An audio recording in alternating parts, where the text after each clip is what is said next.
எல்லாரும் வந்துருங்க. அவளை ஒன்னும் கேட்டுறாதீங்க. என்ன பாட்டி உனக்கு பிரச்சனை? ஒரு பால் குடிக்க விடுறியா? ஸ்கூல் விட்டு வந்ததுல இருந்து புலம்பிட்டே இருக்க. பார், இந்த சின்ன வாண்டு கூட என்னை என்ன பேச்சு பேசுதுண்டு. என்னை யாரும் மதிக்கிறதே இல்ல, என் பேச்ச யாரும் கேட்கறதும் இல்ல. வரட்டும், அவகிட்டயே பேசிக்கிறேன்.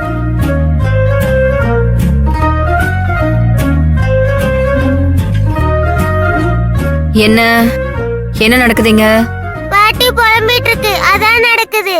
என்ன அப்பத்தா? உனக்கு எதுக்கு இந்த வேண்டாத வேலை? இதெல்லாம் தேவையா? என்ன அப்பத்தா, எதுக்கு அப்படி கேக்குற? சுந்தரி, இப்ப ஏதோ கந்து வட்டி குரூப்போட மோதனையாமே.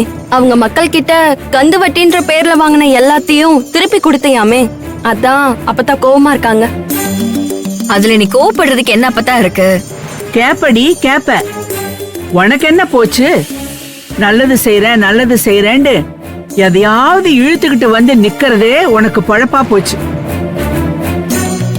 இத பாரு சுந்தரி, திரும்ப திரும்ப நீ தான் பிரச்சனை எல்லாம் மாட்டிக்கிற. எதுக்கு இப்ப அந்த கந்துவட்டி ஆளுங்களோட மோதன? அவங்க எல்லாம் மோசமானவங்க ஆத்தா.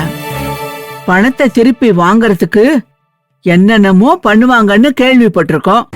அவனுங்க சம்பாரிச்ச அத்தனை பணத்தையும் புடுங்கி அவனுங்க கிட்ட ஏமாந்தவங்க கிட்ட குடுத்திருக்கல.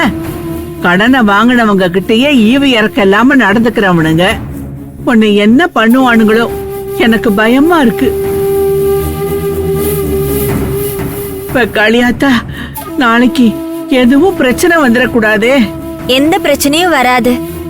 ஹைகோர்ட்டே சுந்தரி கலெக்டர் நல்ல காரியம் பண்ணிருக்காங்கன்னு பாராட்டி இருக்கு. என்ன சுந்தரி பாராட்டி எழுதிருக்காங்களா? எங்க காட்டுங்க.